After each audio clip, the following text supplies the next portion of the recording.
Welcome to Behind the Magic Podcast, the podcast that connects you with those who make magic in the Walt Disney Company. Today's guest is Lenda. She did the Disney College program in spring of 2016. She worked with me in Disney Springs at Wide World of Memories, Disney Days of Christmas, and Art of Disney. Now, let's talk with Lenda. Hi, Lenda. Thank you so much for joining us on Behind the Magic Podcast. Thanks for having me. Of course. So first off, we'd love to know more about what inspired you to work with Disney. So I did the Disney College program in 2016. The first time I ever visited Disney, I was 15 years old. I always grew up around Disney, and my mom was like a very big Disney person, but it was just never like in our budget to go visit, especially like how big my family is. On my 15th birthday, my uncle and my aunt surprised me with like an invitation to go to Disney with my cousin who's around my age. And we were staying at the Animal Kingdom Lodge, and we were talking to one of the cast members, and she was a college student who was doing the college program, and she just talked to us about it and how much she loved it. And I think she was an international student, and she was just so excited to be there and like loved her job. And my cousin and I like promised each other that we would do it, and we would do it once we got to college. She was a year younger, well, like a grade level younger than me. So I graduated before she did, but we both applied to the college program around the same time. We both got accepted. I was the only one who went that year because she had other stuff going on. So I decided to still go. And yeah, it was really fun. I loved it a lot. And I wanted to do another one. I applied for the alumni program twice, got rejected my first time. And then second time I got approved, and it was kind of just a lot going on. So I didn't end up doing it, but eventually I want to go back. I want to try to do that one more time once I graduate, or hopefully as like a future like career with the Disney company. So can you give us a brief overview of your roles during the Disney College program? Yeah, so my home store was Wonderful World of Memories, and I worked at Disney Springs. So it's like the store where you stitch the little hats and stuff. And then I got trained around the area around my zone, which included all the stores except two. So I worked at Wonderful World of Memories, Art of Disney, and Disney Days of Christmas. In Wonderful World of Memories, we did like the hat stitchings, we did like leather bracelets. It was more like memory things where we sold like autograph books, or what are those things called? Like the ones for the pictures? Photo books? Like photo albums. Yeah. We sold photo albums, autograph books. We engraved like ornaments and keychains and stuff like that. Disney Days of Christmas was basically a year-round Christmas store, which was really fun. We sold mostly ornaments, and we had a frozen room, which I loved. And then really loved or sarcastically loved? Sarcastically loved. I hated being in there. I felt like I was so isolated from everything else, and I love talking to people. So it was no one would ever go visit me. And I was just there by myself singing Frozen music. And then Art of Disney was basically just art. And that was probably one of my favorite places to work at. Why was it one of your favorites? Because I just really liked admiring everything that the artist would do. You would go in, and no matter how many times you stared at a painting, it always had something different. It was really fun to just like talk to our guest about like why you enjoyed it so much, or like why it was one of your favorite pieces. The colors, like everything was just awesome. It was one of the places that I didn't get to interact with kids as much, which kind of took out the pressure, because you just feel like you need to like be super bubbly and like super like happy all the time with kids being around. But Art of Disney was more of a calmer, like chill area where you could just talk to adults about like pieces of art. And it was a little bit more expensive than the other things that we would sell at other places. So people would like go in there and like be serious about like purchasing something. And it was like something that they were like looking for. They'd come in like 3 or 4 times to like make sure that that's something they wanted to purchase. So it was fun interacting with guests like that. way different than like all the other stores that we worked at. What was your favorite task or position that you were given within Art of Disney to do? I mean, Art of Disney was kind of just, you'd walk around, roam around. It wasn't like really, well, the positions were mostly just like cashier and stuff. I really liked when the artists were there. We would have like artists as like guests sometimes, and they would sell their pieces and talk to like cast members, talk to the guests a lot. And like, I just really enjoyed that. One of the reasons that I decided to go into the field that I'm studying was because one of the artists started off as pre-law with a focus on political science when I started college. And I did the college program my sophomore year of college, so my second year. And I wasn't really sure what I wanted to do. I just knew it wasn't what I had gone in with. And I was speaking to one of the artists, Greg McCullough, and he was telling me how he used to do advertising for Disney and how he loved it and how it was such a like a great thing to do, and how he just like never felt like he was at work. Like it was just something he enjoyed doing a lot. And obviously he did that before he became an artist for Disney. And the more and more that he like talked about it, like the more he was like, that's like what you seem like the type of person who'd go into advertising. You seem the type of person who like would enjoy something like that. I'm now an advertising major with the focus on public relations. I was considering marketing and stuff like that just because I really enjoy like the people talking to people and like the face to face basically with people. And I knew that something I could see myself doing.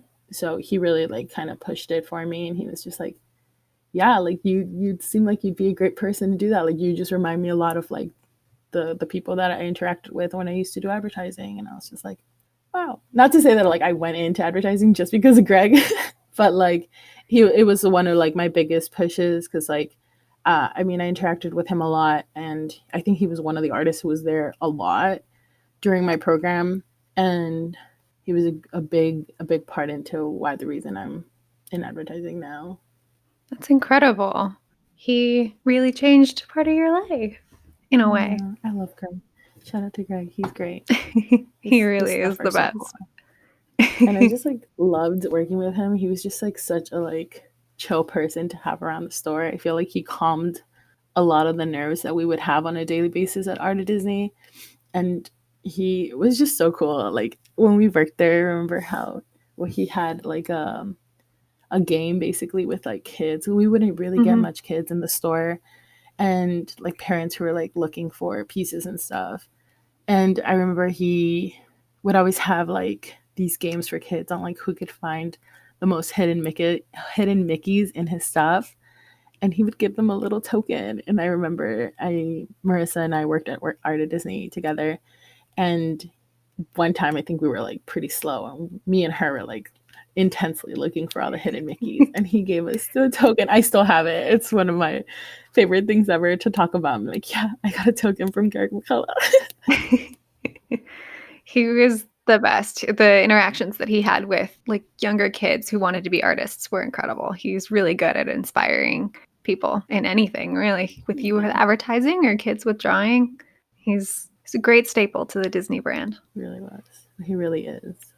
Speaking of interactions with guests, do you have any favorite magical moments that you either created or you witnessed in the parks? A lot of my magical moments were mostly with kids, which I am a big kid person. Like I really enjoy having kids around. I've worked with kids most of my life in like different areas. I did like after school programs and babysitting and all that stuff. But one of my favorite memories was probably this little girl who was just not in a good mood. You could tell she was just kind of over the day. And her parents were, I'm pretty sure they were just trying to like buy souvenirs and stuff for like their friends, but she was just over it. And I'm pretty sure we were like pretty dead that day, because I wouldn't have probably done it if we weren't. Well, I usually like if a kid was upset, I would like go and offer them stickers because it was something we did. And this little girl started like playing like peekaboo behind her dad, and we just started playing hide and seek. Like all of them like kind of just led into hide and seek. And I was there with her for like, I want to say a good like 20 minutes, which sounds insane because I was at work playing hide and seek with a little girl around the store, just hiding all over the place. And one of my managers walked in and I was like, oh no, I'm going to be in trouble for this because I'm literally spent 20 minutes of my shift playing hide and seek with a little girl. And she had a couple of laughs and it was such a great thing. And like, I just kept seeing my manager kind of over my shoulder, but it was also a thing that like we never really like said no to a guest. It was always kind of like we did our best to try to like please them. So at this moment, like the little girl was kind of like being too much for her parents. So I was kind of like taking a little bit of that off. So I wasn't gonna like stop, even though my manager was staring at me with like he was like very upset. But I was like, oh no. But I kept doing what I was doing. And the family ended up leaving like 30 minutes after that. And I got called into the manager's office and I was like, oh no, I'm going to get in trouble. And they told me that if it was okay if they posted a picture of like our interaction in the back. And like we used to have like these kind of spotlights on stuff cast members were doing. And they posted the picture of me and the little girl playing hide and seek. And like they posted a little paragraph saying like that she was not having a good day and that like I kind of cheered her up a little bit. And then like I think it was like he gave me like a coupon for like a smooth what was those things, the goofies, Slushies. the slushies. Yeah, he gave me like a little coupon for a slushie and I was like, oh, thank you. I was like, I thought I was gonna get in so much trouble. Like what other job can I be playing hide and seek with a little kid and like not get in trouble? Like 20 minutes out of my shift I'm getting paid to play hide and seek with someone. But that was probably one of my favorite interactions just because like I was having such a good time and I thought I was going to be in trouble for it. And it turned out that it was like something that they looked up at. They're like, yeah, like this is what the company stands for and stuff like that. So that was probably a really, really fun one. And Disney's Days of Christmas, we also used to do these decorating the tree type of thing with some of the kids that were around the store, and they always kind of told you just like make up a story and like tell them why you need the tree decorated or something. And I worked there during the summer, so obviously it's like nowhere near Christmas. And I just remember like we were pretty slow, and they're like, you know what? Let's do a magical moment. Grab some kids, ask them if they want to decorate a tree, and I was like, okay. So I was just like, I don't know what to do. I get shy.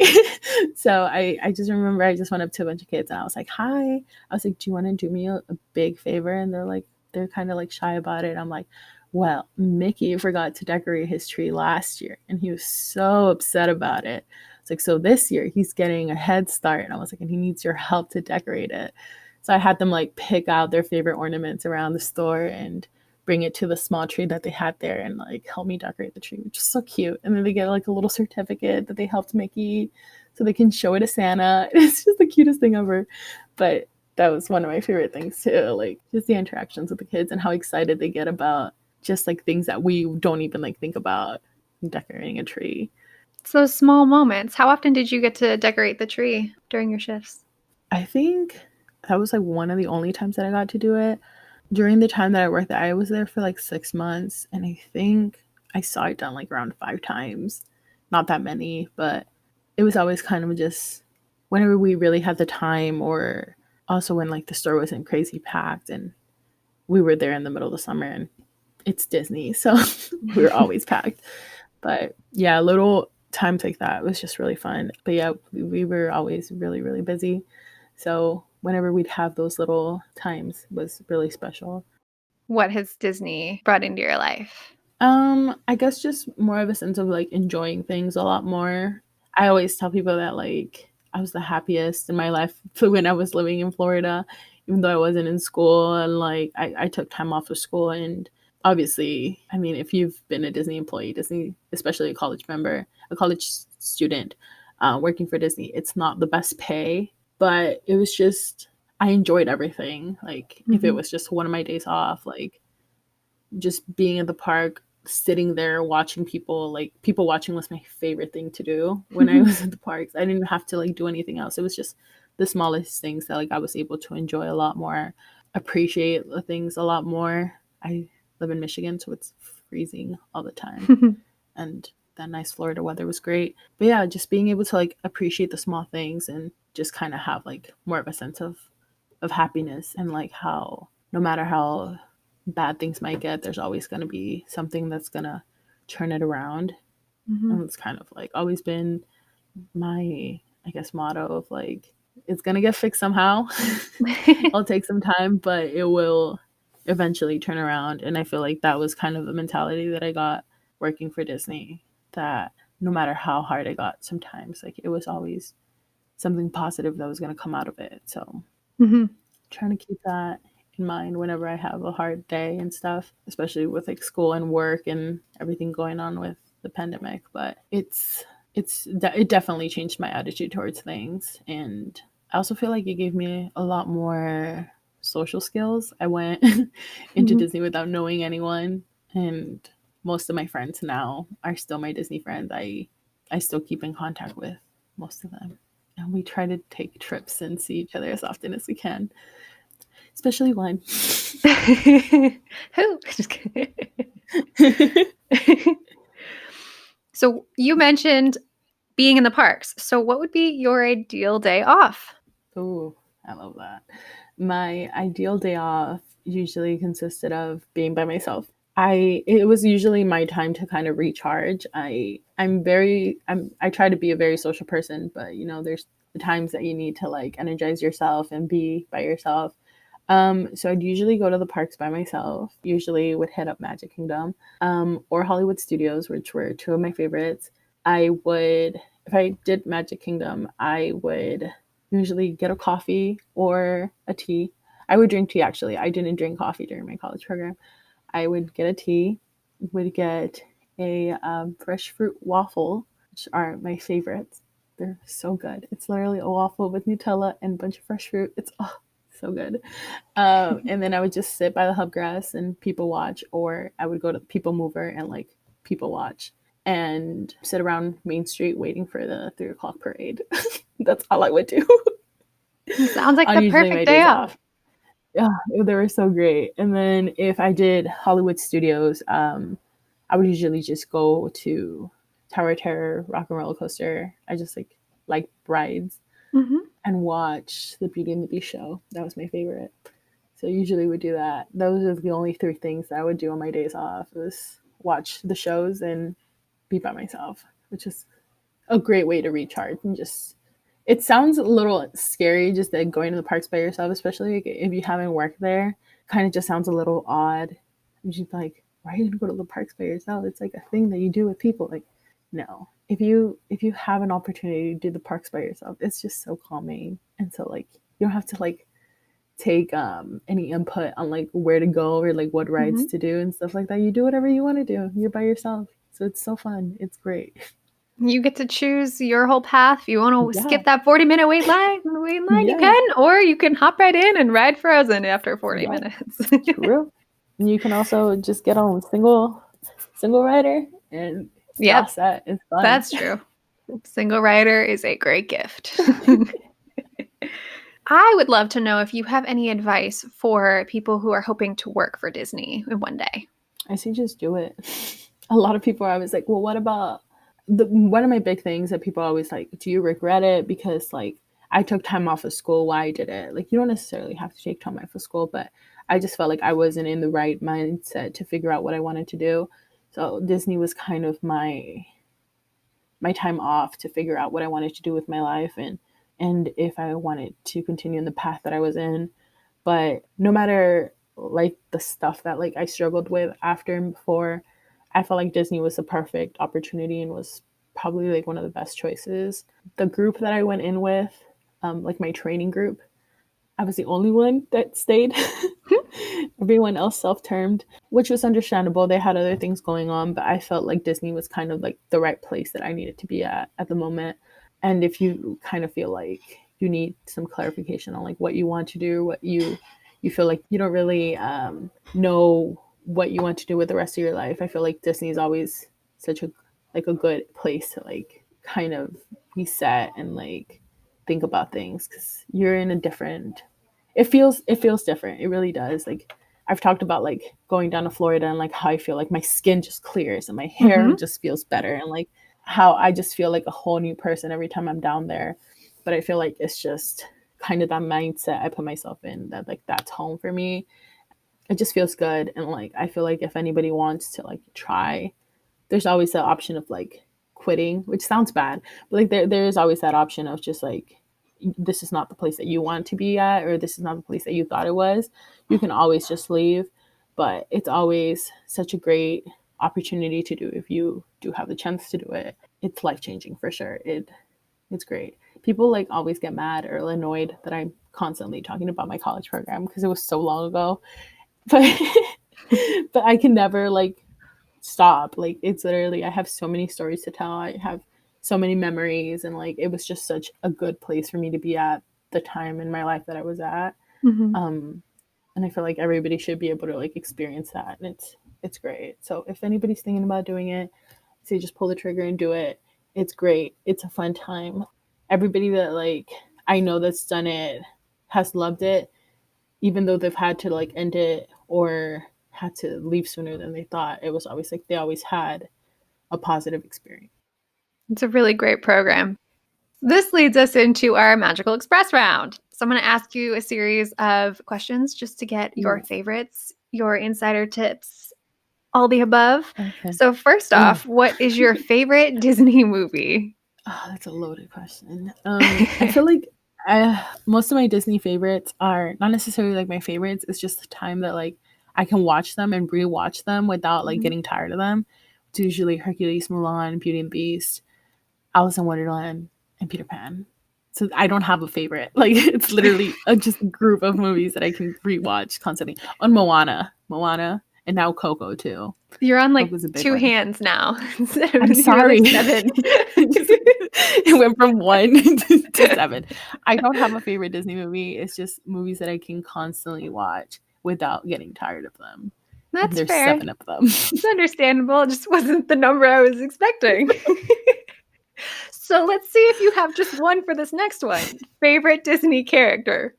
One of my favorites has become Sadness, and it's been over the course of my Disney program. It was kind of an insider with a couple of my friends. So Sadness is my favorite character. I'm glad we got one on that one.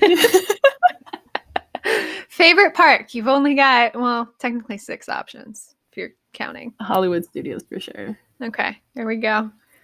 And then favorite ride? Ooh. Recently, and like this was before I even got into Star Wars. Like now I'm like a lot more knowledgeable about Star Wars, but back then I had no clue. Our friend Hope, we went to go visit in Disneyland, and was it Rise of the Resistance? Yes. Such a cool ride. It was literally like an experience. It was not even a ride. It was so cool. And this was before I even like got into Star Wars and knew what most of the stuff there were, but it was literally the coolest thing ever. So I probably have to say that right now. But of all time, of like since I started going to Disney, probably Tower of Terror. Even when you were a little kid, Tower of Terror? Well, like I didn't go to Disney until I was like 15. So like Still little. Tower of Terror. I was terrified at 15, so I love roller coasters though. So like Tower of Terror is probably, and I've seen that like there's like Disney events that like they do like behind the scenes and stuff, and we got to do we won like a contest and we got to do Tower of Terror. Was it with the lights on? Lights on, sounds off. Yeah, lights on, sounds off, which was so cool. And we would bounce around from Tower of Terror to Rock and Roller Coaster just like basically all night. And we rode it so many times. I was so excited. Like I would think like you'd get tired of it, but no, it was or great. Puke, and we didn't. It was great. It was so fun. It was probably like I feel like I gained more of an appreciation for it because of it, which was so cool. But I think it's scarier with the lights on and the sounds off. Yeah, because then definitely. You actually hear the machine falling. Was terrifying. Rock and Roller Coaster was terrifying with the lights on. I never wanted to do that again. Yet we did it for like 10 times in a row. Yeah. What's your favorite thing that you learned from doing that most people won't know about either one of the rides? Just like the little things. Like if there is ever an accident, like they're obviously prepared for that, which like I don't think it would ever cross my mind to be like, oh, there's going to be an accident. Just, I feel like a lot of the things where the craziness that guessed bring into like rides and stuff. We also did like Haunted Mansion at the beginning of like my program, and they were telling us that people like to like spread family members' ashes. That was a little crazy for me, and I was like, what? And they're like, yeah, they spread their family members' ashes. I'm like, that's not okay. Like, that's just weird. And then they have I feel like that's a big problem within Disney. That people are just like, oh yeah, my family member's just gonna be in Disney forever, which is not the case for people who are thinking about doing that. It's not the case. They ended up cleaning it, and then your family just end up in a dumpster. So don't do that. But I think one of the things was the props that they have. How like I think it was a big similarity between Haunted Mansion and Tower of Terror, that they have like, I think in Haunted Mansion it was a crow that they said hello to every morning. Mm-hmm. And in Tower of Terror, it was like a dummy. And that dummy scares the Jesus out of me. He's so creepy. But you could see him dummy when like, I don't remember what he was named. And like they have a name for him and stuff, and they have to say hello, or else like the ride won't work. Apparently it's like a little kind of superstition that they have going on. At what But point, though? Like, at what point in the when ride you're leaving do you the see? ride. When you're leaving the ride. You know how like, they have that props little at the bottom? guy. Oh, Yeah, yeah, he's scary. him. I remember him now. He's I scary. remember the bird, but I didn't remember that until now. Yeah, there's that dummy creeps me out all the time. Even It's on because like you the can see him all the time, like even yeah. when the lights are off and stuff. It's like when you're getting off the ride, you can see him, and it's really creepy. But I feel like that's just little things like that are so cool, and like I feel like you don't really know unless like you work there, or like you have one of those tours, or like a cast member specifically tells you if like, oh, like there's a dummy that we have to say hello to every morning, or else our ride won't work, or like we'll shut down multiple times. But that was always kind of something that I was like always interested in like hearing about, but also would freak me out a lot. It's fair. The ventriloquist dummy in the corner is quite creepy. No, yeah. Forgot I think about that's a him. lot of the props from the Twilight Zone are incorporated into Tower of Terror, which is really cool because my uncle's a big Twilight Zone fan, and he would always like point stuff out, which is really cool. I think it was my cousin, not my uncle, my cousin.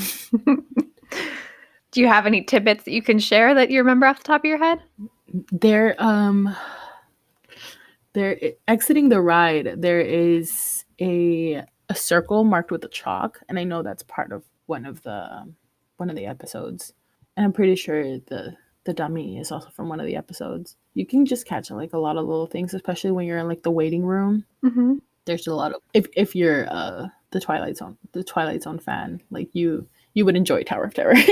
There's especially the rides. It's just like things that like you wouldn't really like pay attention to unless like you know where they're from, which I don't. But like when you're with someone that does, it's interesting to hear about.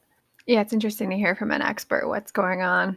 I took my mom through the Guardians of the Galaxy version of the previously Tower of Terror, and she's never seen the movie. So pointing out things like Rocket snatching the Walkman from the briefing room that you're in and things like that. So those are fun tidbits really to share. I think we found Figment, didn't we? When we were in the queue line. That was Figment's cool above you. He's hard to see. Yeah, he is. But he's in a purple box. If you see the purple box, just know he's there. Len was able to see Figment. I lied and said I saw him, but I didn't. So I can't guarantee he's easy to see. Yeah, no, he's not easy to see, but if you know where he is, and you stare long enough, you'll be able to see Figment. Is it kind of just like staring out into the abyss and then finally you'll see something? Is that what Figment is? Yeah. The figment of your imagination. There you go. It's perfect. Perfect. Well, thank you so much for sharing all of your insider tips and your story about your Disney college program. It's been really fun to hear about it. Thank you. I love talking about it, and I will never get tired of it. So I'm glad I got to just talk about it a little bit more. It's fun to share those stories and memories. Makes me sad. Makes me a little reminisce for the past, but hopefully it will inspire someone to want to do it themselves, because it's definitely an opportunity. It's an opportunity of a lifetime. It really is. It's so fun. Such a good time. And then you can make lifelong friends like me and Marissa. That's true. It's been what, almost 5 years? Wow. Yeah, it has. So Lenda and I got caught in conversation and I don't have an official closer to the episode, but I do want to say thank you so much for listening to Behind the Magic podcast. At the end of each episode, we'll be giving a shout out to a small business. Today's shout out goes to Park Hopping Pinsters. The store is run by Danny and Nat. They're most well known for their pin ears, which are cork ears that display pins on them. They have a variety of products offered from baseball cap pin ears to headband pin ears and pins inspired by the Disney Park buttons, and so much more. You can also find them on Etsy and Instagram at Park Hopping Pinsters. Thank you again for listening. We'll be posting new episodes of Behind the Magic every Monday, and you can also follow us on Instagram. I hope you have a great day.